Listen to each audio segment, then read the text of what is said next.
Hey, it's Mel and this is my November, December, Christmas book haul. And unsurprisingly, I kind of got a lot of books. I only got one book in the month of November, and that is Soundless by Richelle Mead. This is a standalone fantasy based on Chinese folklore, and it's about this girl who lives in the village where no one can hear, and then something goes wrong and some people start to not be able to see either, and then this main character, I think it's called Faye or something, starts being able to hear, and she uses it as like a weapon, and she's like the chosen one. It is a group book for a readathon that I'm taking part in January, and I got it via my school, and I'm kind of excited.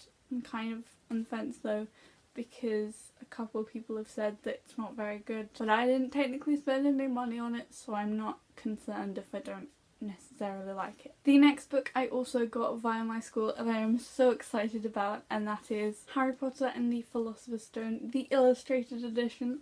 I am so excited about this. This is amazing. If you didn't know, they're re-releasing each Harry Potter book each year for 7 years and illustrating all of them, and this is the first one, and everyone was excited and I got it, and I couldn't be excited till now, and I love it so much. It's just filled with beautiful illustrations and I can't wait to read it, even though I've just reread the series, but I am so excited for this because it is beautiful. The next book is the first of 3 that I got in London, and if you know anything about me and books in London, I normally buy about 20 books, but I actually went with my school and I went with my TA, or one of my TAs, and she's amazing, and we went to loads of bookshops and I got presents for my parents, so I didn't really have a lot of money to spend just on books like I would if I was with my parents, but I got 3 books and I'm really happy about them. And the first one of those is The Uncensored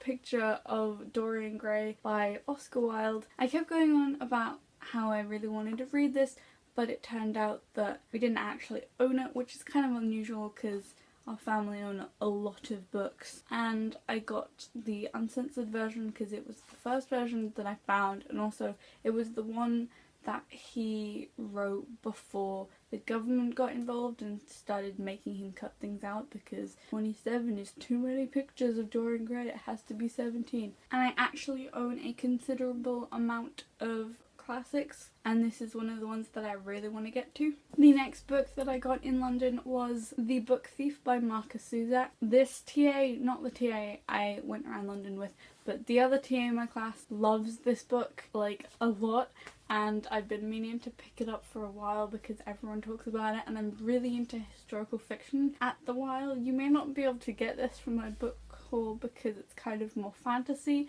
but I am really into historical at the very moment, and this I think is set in one of the world wars, and it's about how they were burning all of the books, got turned into a movie, and I'm really excited because loads of people absolutely adore it, and it kind of feels like a YA version of some of the other books I've been reading, like The Shadow of the Wind and The Night Circus, kind of similar to it. The next book that I got is a graphic novel, and I'm super excited about it, and it is Blue is the Warmest Colour by Julie March. This is a beautiful graphic novel that was written and then developed into a film that I've seen. Wasn't overly fond of. It was okay, I guess. It's kind of heavy on the whole male gaze thing. Let's make the women sleep together for half of the film. But this actually has really beautiful art because it was written by a woman, so there's not like the whole men are the object of everyone's affection thing. And it also starts with you discovering one of the main characters died,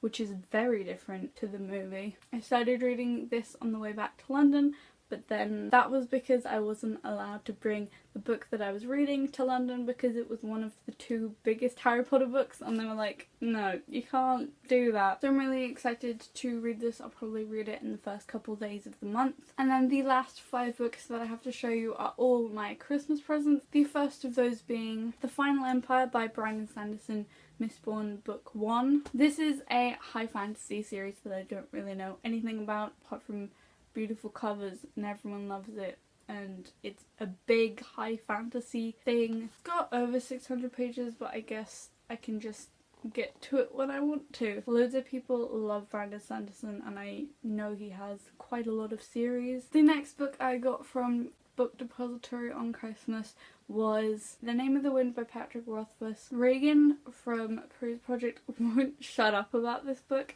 She seems to like love it intensely. I'm kind of like, I should probably read it. And the last book that I remember Reagan being obsessed with was actually All the Light We Cannot See, which was amazing.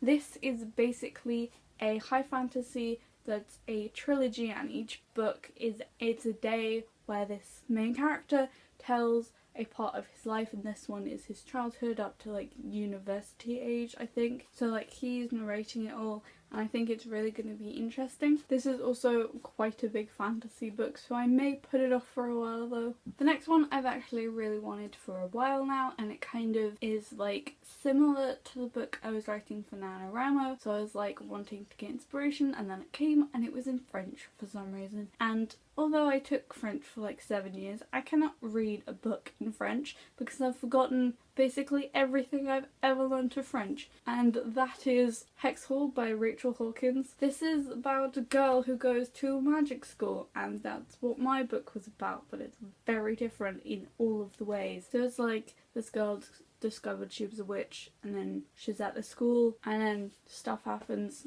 There's a cat, and I know she has a roommate that's a vampire, and that's all I remember. And I really want to delve into more fantasy like the one that I was writing, because I didn't really get very far in it. And I think I need more things to draw inspiration from, because creating an entire magical world kind of really hard. So the second to last book that I have to show you is Illuminae by Amy Kaufman and Jay Kristoff. It's just more a novel. It's like each page is like a different type of format, and apparently the audiobook's really good and loads of people are obsessed with it. And I know that this cover is amazing, but like the hardcover is even more amazing, and loads of people got it as an ARC at BEA or something, and everyone read it and was amazed by it. It's got different coloured pages, and it's really weird, and I'm super pumped to read it because it seems really cool. And the last book that I have to show you is The Diviners by Libba Bray. This is a massive book that I've heard loads of people talking about for the longest time, and I have no idea what it's about, but it's really pretty. On the back it says something about evil waking, and I'm really hoping it's got something to do with demons and is kind of like Shadowhunters,